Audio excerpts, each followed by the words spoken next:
ওকে। তাহলে এসইও কি? What is SEO?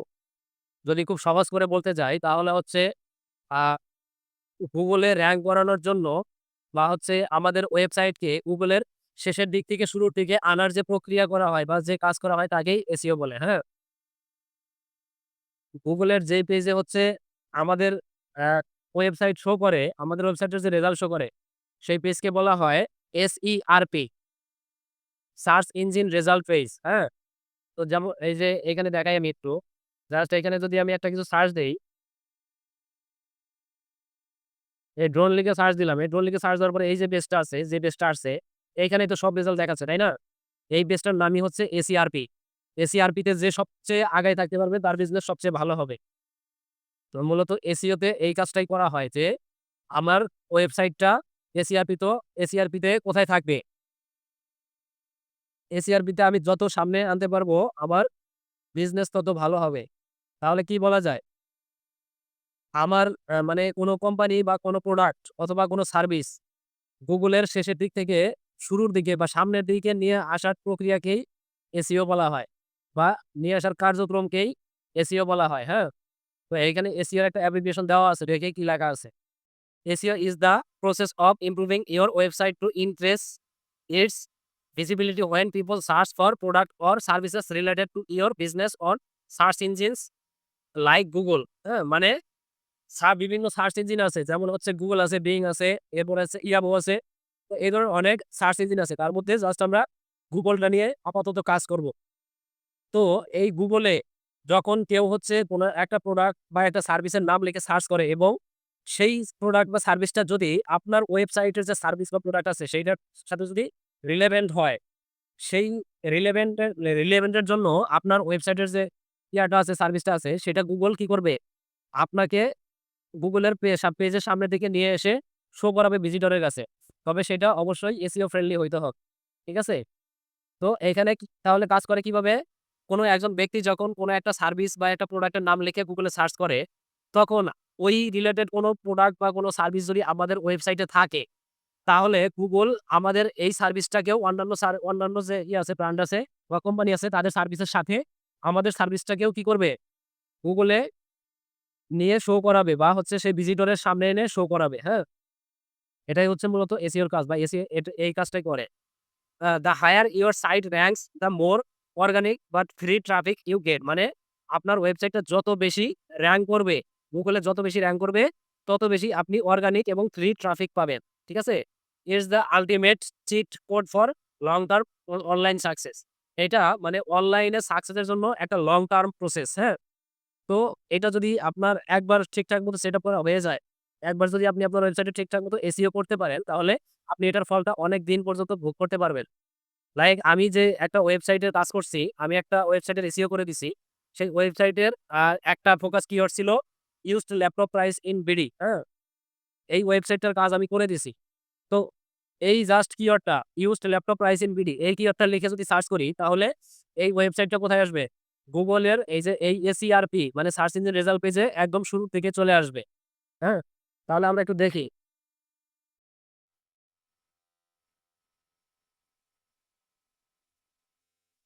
Used laptop price in BD দেখেন ১ম এ আসছে কি বিডি স্টল এরপরে কি আছে? Laptop legend. এই যে ল্যাপটপ লেজেন্ড এই ওয়েবসাইটটা নিয়ে মূলত আমি কাজ করছি, হ্যাঁ? তো এটার SEO করছি। SEO করার পরে ৪ থেকে ৫ মাস সময় লাগছে এটা র‍্যাংকে আসতে। আপনি যত প্রপারলি SEO করেন না কেন, আপনার হচ্ছে সর্বনিম্ন ৩ মাস সময় নিবেই আপনার ওয়েবসাইট র‍্যাংক করাইতে। Google এ র‍্যাংক করতে আপনার ওয়েবসাইটে সর্বনিম্ন ৩ মাস সময় লাগবে। যদি খুব ভালো করেও যদি SEO করেন। ঠিক আছে? ওকে। তাহলে আমাদের এইখানে দেখেন SEO র কিছু আছে, ক্যাটেগরি দেওয়া আছে। আমাদের SEO মূলত কত প্রকার? আমাদের SEO মূলত কত প্রকার? এখানে দেখেন দেওয়া আছে মূলত ৩ প্রকার বা ৩ ক্যাটেগরির। তার মধ্যে on page SEO, of page SEO, এরপর আছে কি? Technical SEO। এই ৩ টা হচ্ছে SEO র মূল ক্যাটেগরি বা মূল ধরন। ঠিক আছে? তাহলে অন পেজ SEO টা কি? অন পেজ SEO হচ্ছে আমরা ওয়েবসাইটের ভেতরে যেই SEO র কাজগুলো করি, ওয়েবসাইটের কোথায়? ওয়েবসাইটের ভেতরে যেই SEO র কাজগুলো করি বা ইমপ্রুভমেন্টের যে কাজগুলো করি সেগুলোই হচ্ছে মূলত ওয়ান পেজ এসইওর কাজ। সেই কাজগুলোর মধ্যে কি আছে? প্রথমে আছে keyword research and placement. Keyword research করতে হয়, একটা ওয়েব পেজে কিওয়ার্ড রিসার্চ করতে হয় ৬ টা জায়গায়। ঠিক আছে? একটা ওয়েব পেজে কিওয়ার্ড কয়টা জায়গায় প্লেস করতে হয়? ৬ টা জায়গায়। তো দেখবো, পরে দেখবো। এরপরে আছে কি? SEO friendly URL. SEO friendly URL বলতে কি? বডিতে দেখছেন না? এসইও ফ্রেন্ডলি ইউআরএল মানে আমরা যেই ওয়েব পেজটা ক্রিয়েট করব, সেই ওয়েব পেজের যে ইউআরএলটা হবে সেটা যেন এসইও ফ্রেন্ডলি হয়। ওকে? এরপরে আছে title, tag and meta description. Title tag বলতে কোনটা? মেটা টাইটেল। মেটা টাইটেল, এরপর হচ্ছে মেটা ডেসক্রিপশন, হ্যাঁ? এই ২ টা অপটিমাইজ করতে হবে। এরপর আছে কি? Heading. Heading tag H1, H2 বা হচ্ছে H6 পর্যন্ত, হ্যাঁ? এগুলো অপটিমাইজ করতে হবে। এরপরে কি আছে? Internal linking. ইন্টারনাল লিঙ্কিংটা কি? হ্যাঁ, আমার আমার কোনো একটা পেজে, আমার ওয়েবসাইটের কোনো একটা পেজে আমার অন্য একটা পেজের লিঙ্ক করানো। ঠিক আছে? বা অন্য একটা ওয়েবসাইটের লিঙ্ক করানো। আমার এই ইন্টারনাল লিঙ্কটা আপনার কি হতে পারে? আমার নিজের ওয়েবসাইটের কোনো একটা পেজও হইতে পারে অথবা অন্য কারো একটা ওয়েব পেজও হইতে পারে। ঠিক আছে? তবে এই ইন্টারনাল লিঙ্কের মধ্যে আবার একটু আছে, ভাগ আছে, ২ টা ভাগ আছে। আ ইন্টারনাল লিঙ্কের মধ্যে আপনার ২ টা ভাগ হলো ইনবাউন্ড লিঙ্ক, আউটবাউন্ড লিঙ্ক, হ্যাঁ? এখন ইনবাউন্ড লিঙ্কটা কি? এখানে যদিও দেওয়া নাই, পরবর্তীতে আসবে। ইনবাউন্ড লিঙ্কটা হচ্ছে আমি আমার কোনো একটা ওয়েব পেজে আমার অন্য একটা পেজের সাথে লিঙ্ক করাবো। সেটা হচ্ছে ইনবাউন্ড লিঙ্ক। আর আউটবাউন্ড লিঙ্ক হচ্ছে আমার একটা ওয়েব পেজের সাথে অন্য কারো একটা ওয়েবসাইটের কোনো একটা পেজ লিঙ্ক করাবো। সেটা কি? সেটা হচ্ছে আউটবাউন্ড লিঙ্ক। এ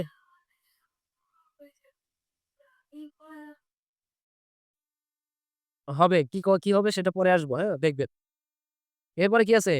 ইমেজ অপ্টিমাইজেশন। ইমেজ অপ্টিমাইজেশন বলতে কি? ইমেজ অপ্টিমাইজেশন বলতে হচ্ছে ইমেজের সাইজ আছে, তারপরে ইমেজের হচ্ছে মেটা ডেটা আছে, ইমেজের টাইটেল আছে, এই জিনিসগুলো। এরপর আছে quality content and readability. Quality content বলতে আমরা যে কনটেন্টটা লিখবো সেই কনটেন্টটা যেন কোয়ালিটি সম্পন্ন হয়, হ্যাঁ? এবং রিডাবিলিটি মানে যে আমরা যে কনটেন্টটা লিখবো সেই কনটেন্টের যে ল্যাঙ্গুয়েজ থাকবে সেই ল্যাঙ্গুয়েজের টোনটা, ল্যাঙ্গুয়েজ টোনটা যেন সহজ হয়। পড়ে যেন মানুষ সহজে বুঝতে পারে, হ্যাঁ? সহজে যেন পড়তে পারে। এরপরে কি আছে? Mobile friendly design. Mobile friendly design বলতে কি?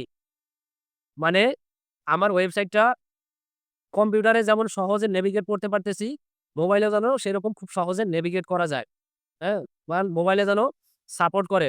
ফুল যে ওয়েবসাইটটা আছে টোটাল ওয়েবসাইটটা যেন সুন্দর করে মোবাইল ডিভাইসেও দেখা যায়।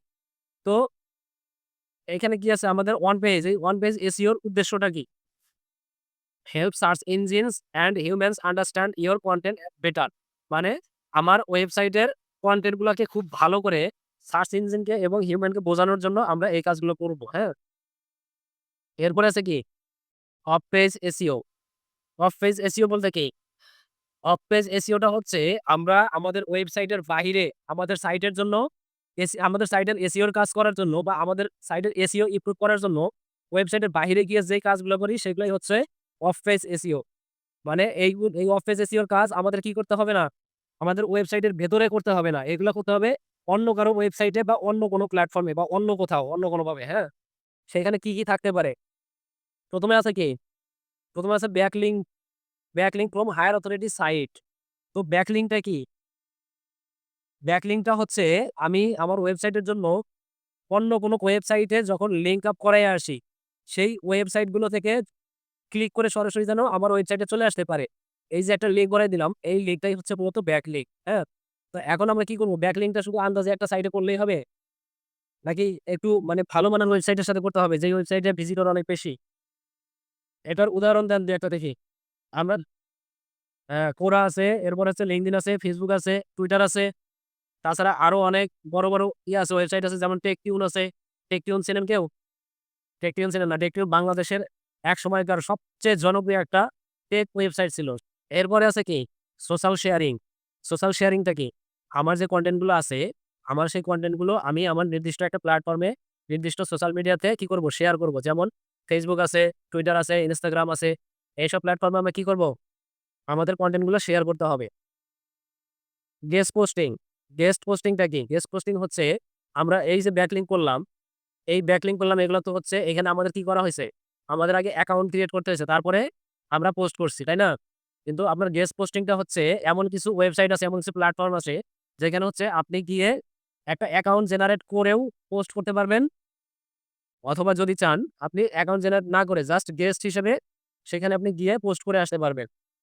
তবে এর জন্য আপনাকে অবশ্যই পে করতে হবে। এখানে হচ্ছে আপনি অ্যাকাউন্ট ক্রিয়েট করেন বা হচ্ছে গেস্ট হিসাবে পোস্ট করেন, আপনাকে কি করতে হবে? পে করতে হবে। এরপরে আছে ইনফ্লুয়েন্সার আউটরিচ। ইনফ্লুয়েন্সার কি?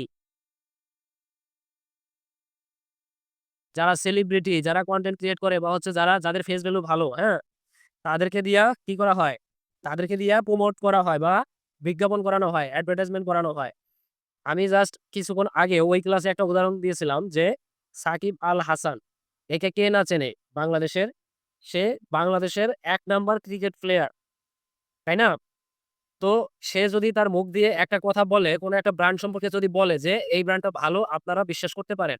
এখন সাকিব আল হাসান সে নিজের অনেক পপুলারিটি আছে। সেই জায়গা থেকে সে কি মানে একটা ২ নাম্বার বা একটা ফালতু কোম্পানির বিজ্ঞাপন করবে? করবে না কিন্তু। বা যদিও পরে সে যদি বলে যে এই কোম্পানি ভালো, তাহলে তার যে ভক্তরা আছে তারা কিন্তু সেই কথাটাই বিশ্বাস করে নিবে যে যেহেতু আমাদের সাকিব আল হাসান যেহেতু এই কথাটা বলছে তাহলে অবশ্যই এটা ভালো। ঠিক আছে? এইজন্য পরে কি মানুষ তার কথাগুলো বিশ্বাস করে। তো ইনফ্লুয়েন্সার আউটরিচ মূলত হচ্ছে এটা। এরপরে আছে কি online mention and review. Online মেনশনটা কি?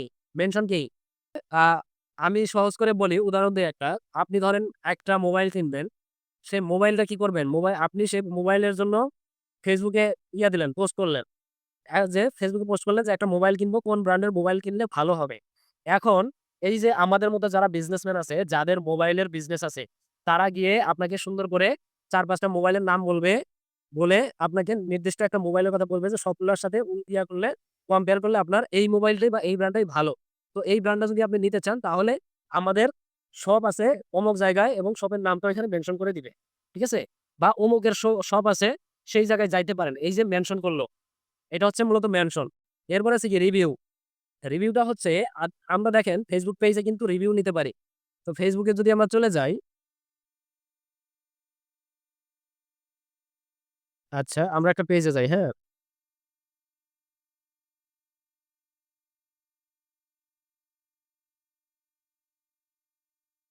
আমরা যদি এই পেজটাতে চলে যাই, এখানে দেখেন এই যে রিভিউ আছে, হ্যাঁ? এই রিভিউতে যদি ক্লিক করি, এই দেখেন এখানে বেশ কয়েকজন আমার কাছে সার্ভিস নিছে এবং কি করছে? তারা আমাকে রিভিউ দিছে। যে আমি তাদেরকে যেই সার্ভিসটা দিছি, সেই সার্ভিসটা তাদের কাছে কেমন লাগছে বা তারা আমার সার্ভিসে স্যাটিসফাই কিনা, হ্যাঁ? তো যারা, যারা সার্ভিস নিছে তো সেই রিভিউ গুলা দিছে। তো এই যে রিভিউ গুলা এখন আমার যারা নতুন কাস্টমার আসবে, যারা আমার পেজ ভিজিট করবে, তারা এই রিভিউ গুলা দেখবে। দেখে কি করবে? এই রিভিউ গুলা যদি পজিটিভ হয় তাহলে তারা আমাকে ট্রাস্ট করবে। আর যদি নেগেটিভ হয় তাহলে কি করবে? তারা আমাকে ট্রাস্ট করবে না। আমার এখান থেকে তারা চলে যাবে। ঠিক আছে? তো এখানে কি করতে হবে? চেষ্টা করতে হবে আমরা যেই কাস্টমারকে বা যেই ক্লায়েন্টকে যেই কাজই করে দিব না কেন, সেটা যত ছোট কাজই হোক বা যত বড় কাজই হোক, একটা রিভিউ নেওয়ার চেষ্টা করব। ঠিক আছে? যে আমি আপনাকে এই কাজটা করে দিলাম। আপনার কাজটা কেমন লাগছে? আমার Facebook এ গিয়ে একটা রিভিউ দিয়ে দিলে ভালো হয়। এভাবে বললে কি হবে? তাহলে আপনার যে রিভিউটা আসতেছে, সেই রিভিউতে আপনার কি হবে? আপনার ট্রাস্ট অব্দি বাড়বে। ট্রাস্ট বিল্ড হবে, হ্যাঁ? এরপরে আছে কি ব্র্যান্ড বিল্ডিং। এখন ব্র্যান্ড বিল্ডিং বলতে আমরা যদি নতুন একটা প্রোডাক্ট লঞ্চ করি, লঞ্চ করে সাথে, সাথে যদি সেল করার চিন্তা ভাবনা করি, তাহলে কিন্তু কেউ সহজে কিনবে না। আমি এই যে গত পরশুদিন মনে হয় বাজারে ঢুকছিলাম, বাজারে ঢুকে নতুন একটা জিনিস দেখলাম। সে আ একটা কেকের মতো একটা কিছু বিক্রি করতেছে আপনার একটা কন্টেইনারে করে, রাস্তায় দাঁড়াইয়া। আর ডাকতেছে, নাম বলতেছে কি জানেন? নাম বলতেছে হচ্ছে বিরিয়ানি পিঠা। তো নাম বলতেছে বিরিয়ানি পিঠা। দেখতে মনে হচ্ছে সে দিচ্ছে কি একটা কেক কেটে দিচ্ছে, মাঝখানে একটু চিনির শিরা হচ্ছে ঢেলে দিচ্ছে। দিয়ে বলতেছে বিরিয়ানি পিঠা। তো এই যে বিরিয়ানি পিঠা, এখন ধরেন বিরিয়ানি পিঠা কয়জনে চেনে?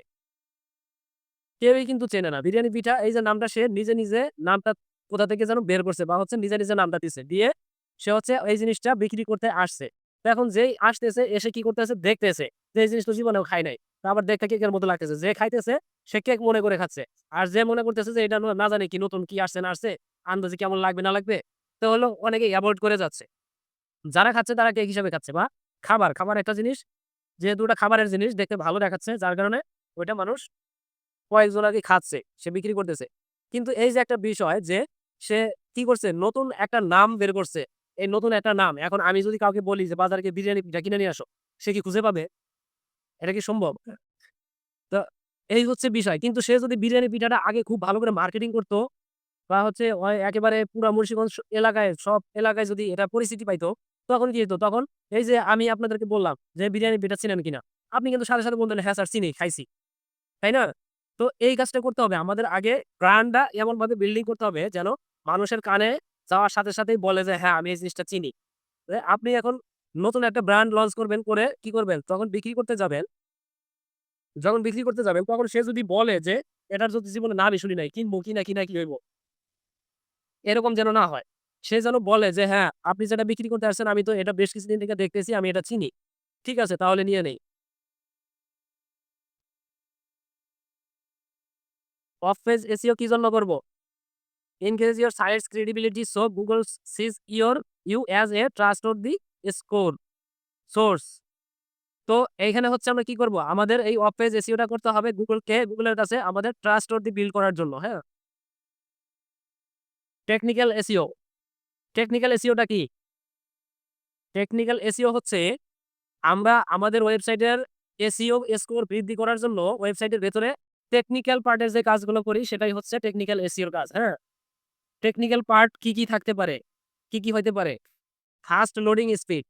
ফাস্ট লোডিং স্পিড বলতে কি? আমি যখন একটা ওয়েবসাইট সার্চ করব বা একটা ওয়েবসাইটে যখন ক্লিক করব, সেই ক্লিক করার পরে ওয়েবসাইটে ঢোকার জন্য কতখানি সময় নিচ্ছে? সেই জিনিসটাই হচ্ছে মূলত কি? Fast loading speed. যেমন আমি যদি দেখাই আপনাদেরকে, আগে একটা কম্পারিজন বলি, Amazon.com আর হচ্ছে Daraz.com এই ২ টা ওয়েবসাইটের মধ্যে কোন ওয়েবসাইট বড়? Amazon ওয়েবসাইটটা সবচেয়ে বেশি বড় না? কিন্তু এখন দাঁড়ান Amazon ওয়েবসাইটটা সবচেয়ে বেশি বড়। শুধু বড় না, Daraz এর থেকে প্রায় ১০০ গুণ বেশি বড় Amazon টা। সেই ক্ষেত্রে Amazon টা কি হওয়ার কথা ছিল? যখন আমি ক্লিক করব, Amazon টা হচ্ছে Daraz এর থেকে বেশি সময় নেওয়ার কথা ছিল লোডিং নেওয়ার জন্য, তাই না? দেন ঢোকার সময় ওয়েবসাইটে ঢোকার সময় Daraz এ কম সময় নিবে, Amazon এ বেশি সময় নিবে, তাই না? কিন্তু দেখি বাস্তবে আসলে কি হয় সেটা একটু দেখি, হ্যাঁ? Amazon.com দিলাম, দেখেন কতক্ষণ সময় নেয়। ক্লিক দিলাম, চলে আসছে? Amazon কিন্তু চলে আসছে। ওয়েবসাইট ওপেন হয়ে গেছে। এখন Daraz টা একটু দেই।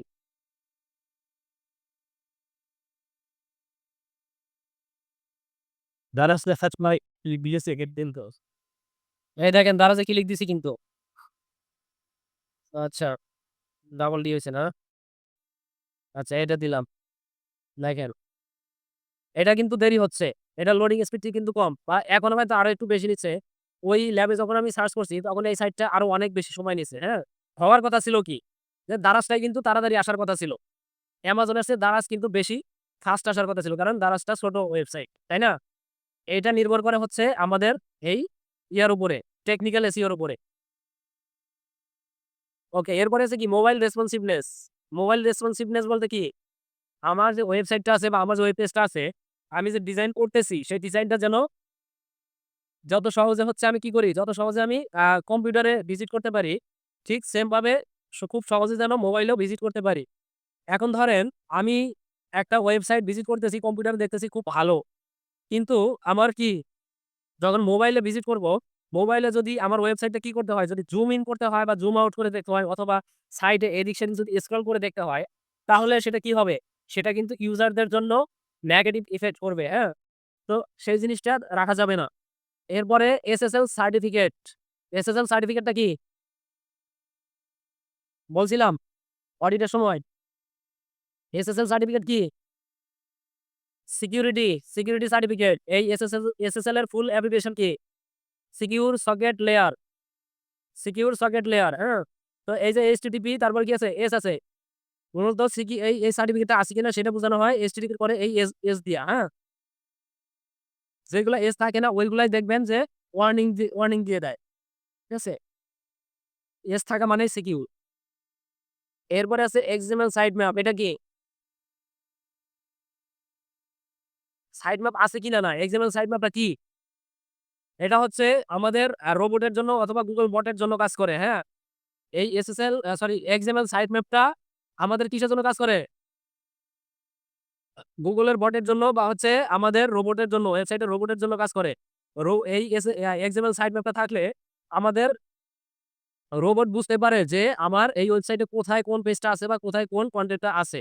সে খুব সহজে তার রেকর্ডে নিয়ে নিতে পারে এবং সেই অনুযায়ী আমাদের এই রোবট গুগলের বটকে ইনস্ট্রাকশন দেয় যে আমার এই রাস্তায় এই জিনিস আছে বা এই রাস্তায় এই জিনিস আছে। হ্যাঁ? ওকে, এরপরে আছে কি? robots.txt ফাইল এটা কি? robots.txt ফাইলটা কি? মানুষজন কি? কি জানি না? robots.txt ফাইল এটা হচ্ছে আমাদের ওয়েবসাইটের ইনস্ট্রাক্টর। মনে নাই কেন? আমাদের ওয়েবসাইটের ইনস্ট্রাক্টর যে কিনা গুগলের বটকে ইনস্ট্রাকশন দেয় যে আমার ওয়েবসাইটের কোন পেজগুলো ইনডেক্স করতে হবে বা কোন পেজগুলো ইনডেক্স করতে হবে না। হারাই গেছেন কেন? এরপরে আছে কি? Fixing crawl errors.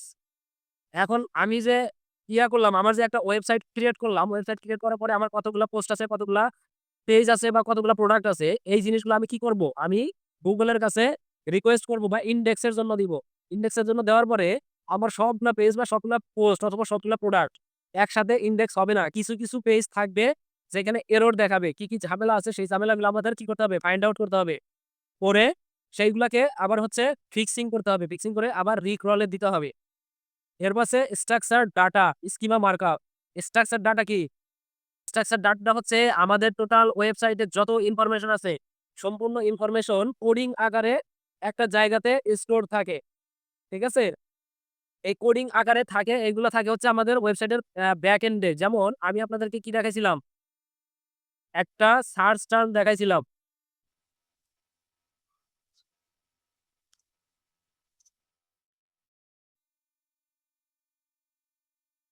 Structure data markup check মনে আছে? এরপরে এখানে চলে গেলাম। চলে যাওয়ার পরে কি? এই যে নিচে দেখেন go to the result test. চলে গেলাম। এখন এখানে কি করব? এখানে একটা ওয়েবসাইটের লিংক দিয়ে দিব।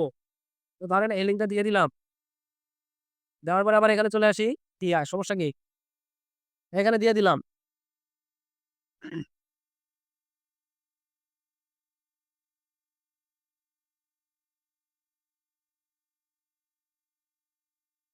এই যে আসছে এখানে এখন যে একটা জিনিস আসছে, এখানে কি আছে? One valid item detected.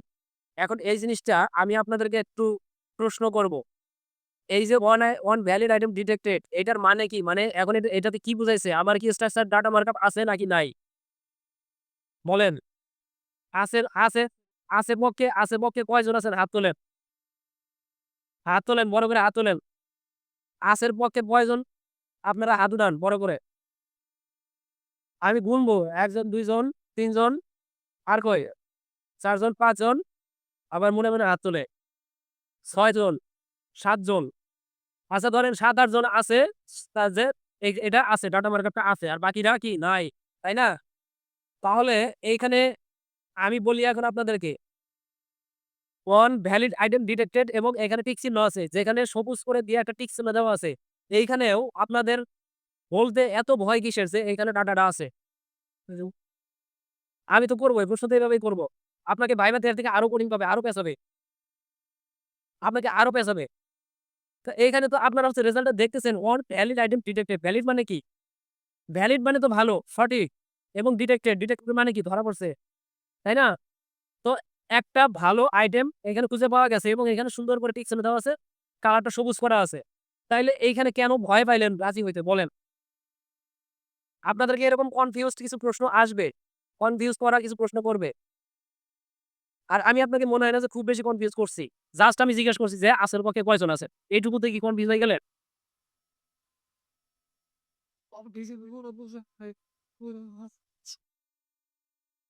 খবর কি কখনো করছি কি? তাহলে কি এইখানে ওয়ান ভ্যালিড আইটেম ডিটেক্টেড মানে আমাদের কি ডাটা মার্কআপটা আছে, হ্যাঁ? ডাটা মার্কআপ আছে এবং এখানে অনেক সময় দেখবেন কি এই 1 এর জায়গায় হচ্ছে একাধিক সংখ্যা থাকতে পারে। 2 থাকতে পারে, 4 থাকতে পারে, 8 পর্যন্ত থাকতে পারে। যে কয়টা থাকতে পারে কোনো সমস্যা নাই। জাস্ট আমরা দেখব কি এখানে টিক চিহ্ন আছে কিনা এবং এখানে কোনো একটা সংখ্যা দিয়ে ভ্যালিড আইটেম ডিটেক্টেড এই লেখাটা আছে কিনা। এটা থাকলেই আমাদের ডাটা মার্কআপ আছে, হ্যাঁ? ক্লিয়ার? ওকে। এরপরে যেন কোনদিন ভুল হয় না।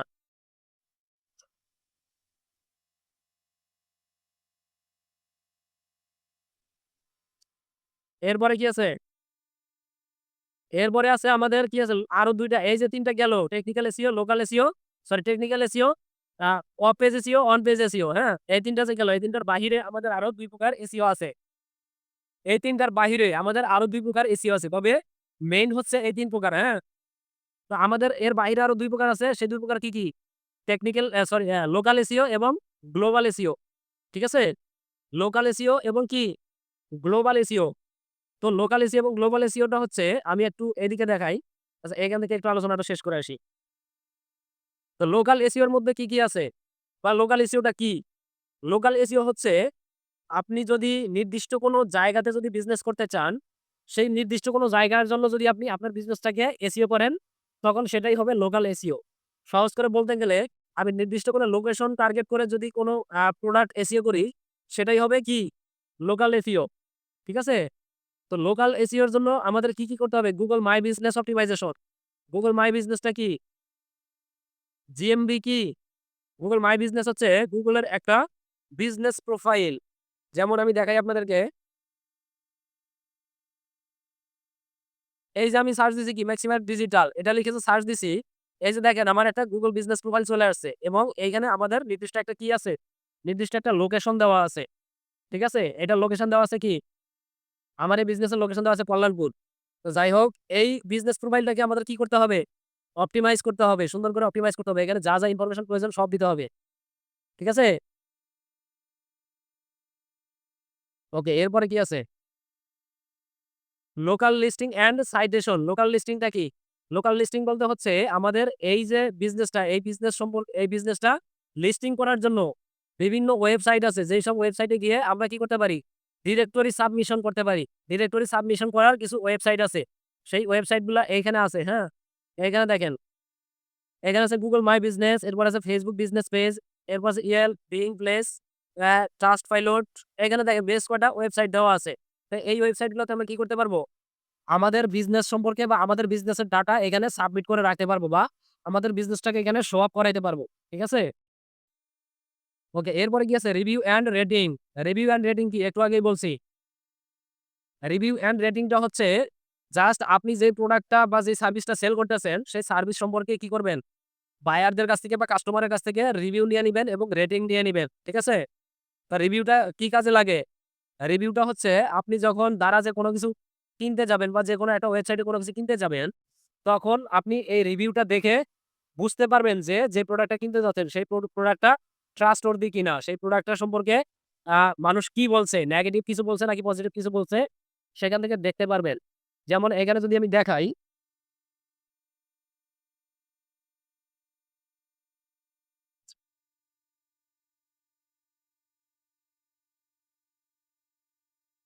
Amazon, হ্যাঁ? Amazon এর একটা প্রোডাক্টে চলে যাই আমরা। তো এইখানে দেখেন এই যে একটা প্রোডাক্ট আছে। এই প্রোডাক্টটা আসলে ভালো নাকি মন্দ বা কেমন? এটা কেনা ঠিক হবে কিনা? এই জিনিসটা আপনি এই নিচে এসে এখানে দেখেন রিভিউ আছে। রিভিউ দেখলে বুঝতে পারবেন বা রিভিউ দেখলে কি করবেন? রিভিউ দেখে আপনি একটা সিদ্ধান্ত নিতে পারবেন যে প্রোডাক্টটা কেমন? ঠিক আছে? বা তাদের সার্ভিস কেমন? আপনার সেল সার্ভিস কেমন? এই যে নিচে চলে আসছি এখন দেখেন। তাদের রিভিউ গুলা চলে আসছে। এই রিভিউ গুলা হচ্ছে কাস্টমার রিভিউ। যারা অলরেডি এই প্রোডাক্টটা কিনছে। কিনে কি করছে? কিনে এই প্রোডাক্ট সম্পর্কে রিভিউ দিছে। ঠিক আছে? এবং এই রিভিউর উপরে আমাদের রেটিংটা নির্ভর করে। ধরেন আপনার কি হবে?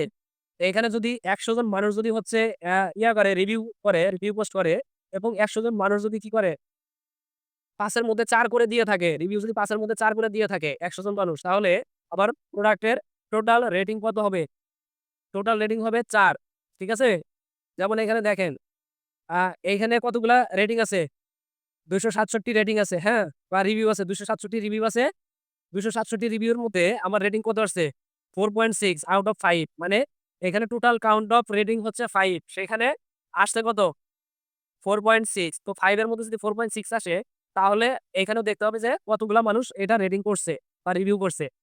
তো এই জিনিসটা দেখে আমরা বুঝতে পারি যে এইখানে যে প্রোডাক্টটা আমরা কিনতে আসছি সেই প্রোডাক্টটা ভালো কিনা। এখন ধরেন এখানে কি আছে? 5 এর মধ্যে এখানে 4.6 আছে। যদি আপনার ২৬৭ জন মানুষ যদি রিভিউ করত, এখানে কি থাকতো? 3.0 থাকতো বা 3.12 থাকতো বা হচ্ছে 2.50 থাকতো এরকম যদি থাকতো, তখন কি হইতো? তখন বোঝা যাইত যে প্রোডাক্টের কোয়ালিটি বাজে। ঠিক আছে? অথবা ধরেন এখানে প্রোডাক্টের এখানে ধরেন 4.8 আছে।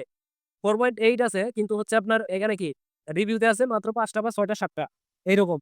এরকম যদি হয় তখন বুঝতে হবে যে যাদের প্রোডাক্ট যারা এখানে আপলোড করছে তারাই নিজেদের কোনো ব্যক্তি দিয়া এই জিনিসটা এখানে 4-5টা রিভিউ করে নিছে। জাস্ট মানুষের কাছে বিশ্বাস অর্জন করার জন্য। এই জিনিসগুলো দেখে কি করা যায়? সিদ্ধান্ত নেওয়া যায় যে আমি এই প্রোডাক্টটা কিনবো কিনা। ঠিক আছে? যখন দেখবেন যে আমার এখানে রিভিউ অনেকগুলা এবং রেটিং ও অনেক বেশি, সেক্ষেত্রে সিদ্ধান্ত নিয়েই নেওয়া যায় যে প্রোডাক্টটা অনেক ভালো, আমি নিতে পারি। ওকে? এরপর আছে location based keyword. Location based keyword বলতে কি? আমরা যখন হচ্ছে কোন প্রোডাক্ট নিয়ে করব, মার্কেটিং করব, সেই মার্কেটিং এর জন্য আমরা কি করব? নির্দিষ্ট একটা লোকেশনে তো মার্কেটিং করতেছি, তাই না? যেহেতু আমরা এখন কিসে আছি? লোকাল এসইও তে আছি। লোকাল এসইও তে থাকা মানে কি? আমার যেকোনো একটা লোকেশন ধরে মার্কেটিং করা, তাই না? তো যদি লোকেশন ধরে যদি মার্কেটিং করতে যাই তাহলে আমার সেরকম একটা কিওয়ার্ডও লাগবে। লোকেশন ওয়াইজ একটা কিওয়ার্ড লাগবে। Rank higher in local search result like best laptop shop in Dhaka. এই যে ঢাকা কথাটা আছে, ঢাকাটা একটা লোকেশন না? তো ঢাকা কথাটা লেখা আছে তাহলে কি হবে? ঢাকার আশেপাশে যারা বসবাস করে তারা যদি ঢাকার মধ্যে একটা ল্যাপটপ খোঁজে তাহলে কি করবে? এই লেখাটা লিখে সার্চ করবে। Best laptop shop in Dhaka. ঠিক আছে? তো এটা হচ্ছে কি? Local SEO. ওকে? এরপরে আছে গ্লোবাল এসইও। গ্লোবাল এসইও এর কাজ কি? বা গ্লোবাল এসইও কেন করা হয়? গ্লোবাল এসইও করা হয় হচ্ছে মাল্টিপল কান্ট্রি বা মাল্টিপল ন্যাশনে আমাদের মার্কেটিং করার জন্য। ঠিক আছে? বা হচ্ছে ওয়ার্লড ওয়াইড বিজনেস করার জন্য গ্লোবাল এসইও করা হয়। তো গ্লোবাল এসইও তে আমরা কি দেখবো বা কি শিখবো? এই যে এখানে আছে দেখেন hreflang, হ্যাঁ? hreflang tags. এই hreflang ট্যাগস এর মানে কি? এটা হচ্ছে এই ট্যাগটা হচ্ছে আমাদের মাল্টি ল্যাঙ্গুয়েজ এর জন্য। কিছু, কিছু ওয়েবসাইট আছে দেখবেন, ওয়েবসাইটে বেশ কিছু ল্যাঙ্গুয়েজ দেওয়া থাকে। বাংলা দেওয়া থাকে, ইংলিশ দেওয়া থাকে, ফ্রেঞ্চ দেওয়া থাকে বা হচ্ছে তুর্কি দেওয়া থাকে। তারপর হচ্ছে হিন্দি দেওয়া থাকে। এরকম কিছু ওয়েবসাইট আছে না? ঐরকম যদি আমাদের করতে হয় তাহলে আমাদের ল্যাঙ্গুয়েজ এর জন্য এই ট্যাগটা ব্যবহার করতে হবে। ঠিক আছে? এরপর আছে কি language specific content. Language specific content বলতে কি? আমরা এখানে একটু আসি। এখানে আছে আমাদের।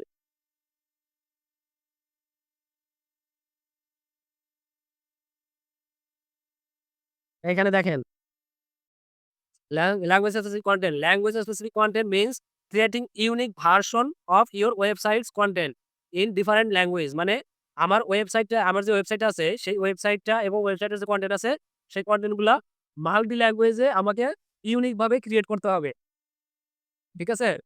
Not just translating but actually tailoring it for local culture and context. মানে আমি যে কনটেন্টটা করছি, ধরেন আমি ইংলিশে একটা কনটেন্ট লিখছি। সেই কনটেন্টটা আমি জাস্ট ইংলিশ দিয়ে ট্রান্সলেট করে দিলেই হবে না। ঠিক আছে? শুধু ট্রান্সলেট করে দিলেই কিন্তু হবে না। সেটা আমাকে কি করতে হবে? দেখবেন একেক কান্ট্রির ল্যাঙ্গুয়েজের টোন একেক রকম। এখন আমরা বাংলাদেশে আমরা যেভাবে ইংলিশ বলি, এইভাবে কি হচ্ছে ওয়েস্টার্নরা কি ইংলিশ বলে? ওয়েস্টার্নরা দেখবেন যে আমরা কি করি? আমরা হচ্ছে গ্রামার-ট্রামার পেঁচাইয়া কোথায় ইস আছে, কোথায় এম আছে, কোথায় আর আছে সবকিছু পেঁচাইয়া মাথা-মুথা নষ্ট করে ফেলি। আর ওয়েস্টার্নরা এইগুলার কোনো টাইমই নাই। ওদের কাছে এগুলার কোনো টাইমই নাই। ওরা জাস্ট হচ্ছে কি বলে? আমরা যদি please give me a piece of pen, ওরা কি করব? Give me pen. Direct action কোনো কথা নাই। এখানে কোনো নাই। জাস্ট এভাবেই বলবে গিভ মি পেন। ঠিক আছে? তো এই যে একটা ব্যাপার, তারা যেভাবে স্বাচ্ছন্দ্য বোধ করে তাদের ল্যাঙ্গুয়েজটা যে টোনে, আমাদেরকে কি করতে হবে? সেই টোনে কনটেন্ট লিখতে হবে। ঠিক আছে? Okay. Country specific domain or sub folders. Country specific domain কি? আমাদের যে এই যে Amazonটা, এই Amazon ওয়েবসাইটটা, Amazon এর যে ওয়েবসাইটটা, Amazon এর যে ওয়েবসাইটটা এইটা আপনার বিভিন্ন কান্ট্রির জন্য এর ডোমেইনটা বিভিন্ন রকমের। সেটা কি জানি? যেমন ইন্ডিয়ার জন্য যে Amazon, সেই Amazon এর ডোমেইনটা হচ্ছে দেখেন .in, এখানে .com থাকবে না, .in থাকবে। ঠিক আছে? এটা হচ্ছে ইন্ডিয়ার জন্য। এই Amazon এর যে এই ডোমেইনটা এটা হচ্ছে ইন্ডিয়ার জন্য। এই দেখেন Amazon.in, এখানে কিন্তু কোনো কম নাই। ওকে? এরপরে হচ্ছে কি অস্ট্রেলিয়ার জন্য যদি খুঁজি তাহলে অস্ট্রেলিয়ার জন্য হচ্ছে .com.au, অস্ট্রেলিয়ার জন্য হচ্ছে .com.au আছে? সেম, হ্যাঁ, ডোমেইন আলাদা, আলাদা। এবং এটা যদি হচ্ছে ইউনাইটেড স্টেটের জন্য যদি বলি তাহলে হচ্ছে .com, কারণ ইউনাইটেড স্টেটের জন্য আলাদা কোনো কান্ট্রি এক্সটেনশন নাই, হ্যাঁ? এরকম একেকটা কান্ট্রির জন্য এই ডোমেইন মানে ডোমেইন এক্সটেনশনটা একেক রকমের। তো এইটা করার কারণ কি? এটা করার কারণ হচ্ছে প্রত্যেকটা কান্ট্রিতে যেন সে স্পেসিফিক ভাবে খুব সহজে বিজনেস করতে পারে। এইজন্য প্রত্যেকটা কান্ট্রির জন্য কান্ট্রি ওয়াইজ ডোমেইন দেওয়া থাকে। নির্দিষ্ট কিছু কান্ট্রি আছে। এটা আবার সব কান্ট্রির জন্যই না। তো বাংলাদেশের জন্য কি আছে? বাংলাদেশের জন্য আমরা তো জানি ইয়াটা নাই। নাই, বাংলাদেশের জন্য নাই। হ্যাঁ? ওকে। এবং এরপরে কি বলা আছে? এরপরে আছে আর সাব ফোল্ডার। সাব ফোল্ডার বলতে কি? সাব ফোল্ডার অথবা সাবডোমেইন। সাবডোমেইনটা কি? সাবডোমেইনটা হচ্ছে আমরা যেমন এই যে করি, ওয়েবসাইট ক্রিয়েট করি। যেমন ধরেন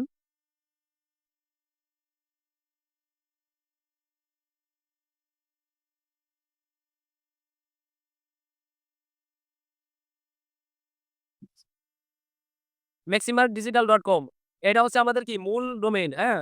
তো এখন এইখানে যদি আমরা একটা কিছু লাগাই দেই, ধরেন এখানে কি maruf.maximardigital.com এই যে লাগাই দিলাম। এটা হচ্ছে মূলত আমাদের সাব ফোল্ডার বা সাব ডোমেইন। সাব ফোল্ডার না, এটা হচ্ছে সাব ডোমেইন, হ্যাঁ? সাব ফোল্ডারটা অন্যরকম। সাব ফোল্ডার দেখাচ্ছি। তো এটা হচ্ছে মূলত সাব ডোমেইন। তো এইটা কি করা যাবে? এটা হচ্ছে আমরা কান্ট্রি ওয়াইজ বা হচ্ছে আ কি বলে আমাদের প্রয়োজন অনুযায়ী এই সাব ফোল্ডারটা করতে পারি বা সাব ডোমেইনটা করতে পারি। তবে এই সাব ডোমেইন করলে সাব ডোমেইনটা হচ্ছে এসইও তে খুবই নেগেটিভ ইমপ্যাক্ট ফেলবে। এই সাব ডোমেইনটা এসইও তে খুব ভালো হিট করতে পারে না। ঠিক আছে? এখন দেখি সাব ফোল্ডারটা যদিও আমাদের এখানে করা নাই। সাব ফোল্ডারটা আমি দেখি। সাব ফোল্ডার হচ্ছে এইটা। জাস্ট ধরেন এখানে একটা থাকবে, ড্যাশ থাকবে। ড্যাশ থাকার পরে কি থাকবে? এখানে আমার নাম থাকবে বা যেকোনো নাম থাকতে পারে। মানে আমার যে নাম আছে, আমার জন্য এই ওয়েবসাইটের কোন পেজটা স্পেসিফিক সেই জিনিসটা দেখাই দেওয়া হচ্ছে। ঠিক আছে? বা হচ্ছে Amazon দিয়েও যদি বলি তাহলে দেখেন amazon.com আছে এখানে স্ল্যাশ দিয়া কি দিব? জাস্ট ক্যামেরা লিখে দিলাম। তো এই যে Amazon দিয়া তারপরে কি দিছি? জাস্ট এই যে ক্যামেরা দিয়ে দিছি। তো এখানে কি আসছে? ক্যামেরার যে ফোল্ডারটা সেটা চলে আসছে। এটাও একটা সাব ফোল্ডার, হ্যাঁ? এই যে ফোল্ডারের আইডি দেওয়া আছে। এই যে একটা জিনিস সাব ফোল্ডার করা, এই ফোল্ডার করার উদ্দেশ্য হচ্ছে আমি স্পেসিফিক যে ফোল্ডারে যে জিনিসগুলা রাখবো, কেউ যদি চায় সরাসরি সেই ফোল্ডারে ঢুকে আমার সেই জিনিসগুলা দেখতে পারে। তাহলে তার কি হবে? এইখানে প্রোডাক্ট খুঁজতে কোন প্রকার হ্যাসেল হবে না। এখন ক্যামেরা রিলেটেড যত জিনিস আছে আমার এখানে শো করবে বা এই ফোল্ডারে রাখা যত জিনিস আছে সেই সব জিনিস এখানে শো করবে। ঠিক আছে?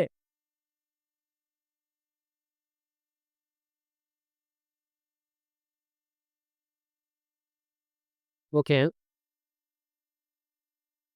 এরপর আছে কারেন্সি অ্যান্ড রিজিওনাল টার্গেটিং। কারেন্সিটা কি? কারেন্সিটা কি? কারেন্সি হচ্ছে একেকটা কান্ট্রির মানে এটা হচ্ছে আমাদের বাংলাদেশে যেমন হচ্ছে টাকা। মানে একেকটা কান্ট্রির অর্থের একেকটা ভার্সন, হ্যাঁ? মুদ্রার ভার্সন। তো যে কান্ট্রিতে যেই ভার্সন আছে, মুদ্রার যে ভার্সন আছে আমাদেরকে সেই কান্ট্রির জন্য সেই ভার্সনটাই ইউজ করতে হবে। যেমন বাংলাদেশের জন্য আছে কি? বিডিটি। বাংলাদেশের জন্য আছে বিডিটি। এরপরে হচ্ছে ইউনাইটেড স্টেট বা ইউনাইটেড কিংডম এর জন্য কি আছে? ইউএসডি। ইউরোপের জন্য কি আছে? ইউরো। তাই এইরকম যে আছে বা ইন্ডিয়ার জন্য হচ্ছে আপনার রুপিয়া আছে। এরকম যে মানে ভার্সন আছে, এই ভার্সন গুলো আমাদের ইউজ করতে হবে। ঠিক আছে? নির্দিষ্ট ভার্সন ইউজ করতে হবে। যে কান্ট্রির জন্য যেই ওয়েবসাইট করব, সেই কান্ট্রির জন্য সেই ভার্সনই ইউজ করতে হবে। এটার কথাই বলা হয়েছে।